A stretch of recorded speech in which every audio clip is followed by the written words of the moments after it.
Frank Chambers, a restless drifter with a penchant for wandering, thumbs a ride from District Attorney Kyle Sackett along a dusty California highway.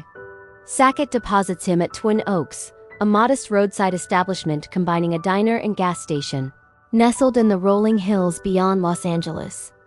The place belongs to the unassuming older Nick Smith and his strikingly beautiful younger wife Cora, whose dissatisfaction simmers beneath her composed exterior.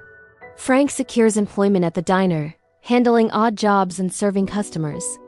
Almost immediately, sparks fly between him and Cora. Their stolen glances evolve into a torrid affair, fueled by mutual desire and shared ambitions. Cora confides her frustrations.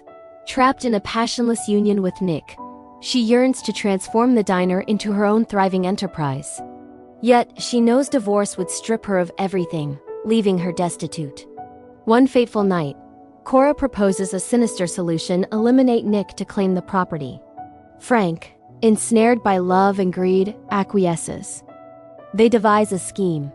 Cora will bludgeon Nick with a sock laden with heavy ball bearings while he bathes, framing it as a tragic slip.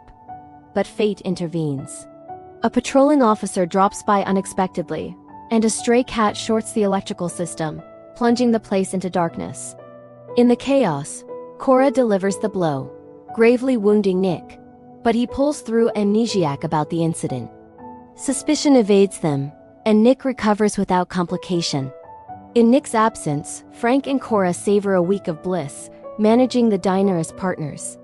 Business hums along smoothly until the officer returns with news that Cora is escorting Nick home.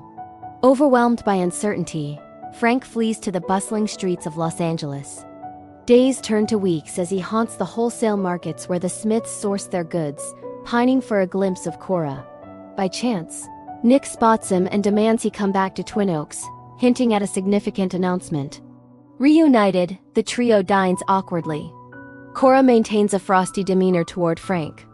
Nick unveils his intentions: sell Twin Oaks, relocate to frigid northern Canada with Cora, and devote time to his frail sister. Devastated, Cora corners Frank later, brandishing a knife and vowing self-harm if they do not act. Frank relents, committing to the deed once more. The following day, en route to Santa Barbara for the sale closing, Frank and Cora execute their revised plot. They intoxicate Nick, then orchestrate a quarrel to position Cora as the sober driver. Sackett coincidentally appears to inflate his tires, witnessing the scene. On a secluded incline, Frank bashes Nick's skull and propels the vehicle over the edge. Injured himself, Frank staggers out as Sackett arrives. Prosecutors target Cora alone with murder charges, sowing discord to extract testimonies. The strategy fractures their unity momentarily. But Keats, Cora's astute attorney, safeguards her confession. She negotiates a manslaughter plea, earning mere probation. The notoriety catapults Twin Oaks into prosperity, though relational strains persist. To fortify their legal shield, Frank and Cora wed, barring spousal testimony. Cora departs briefly to nurse her ailing mother, during which Frank indulges in a fleeting romance.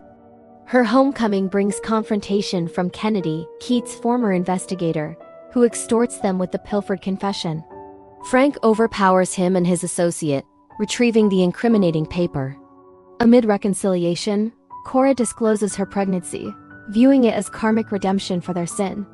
They bask in renewed affection at the ocean, swimming under the sun. Tragedy strikes on the return trip.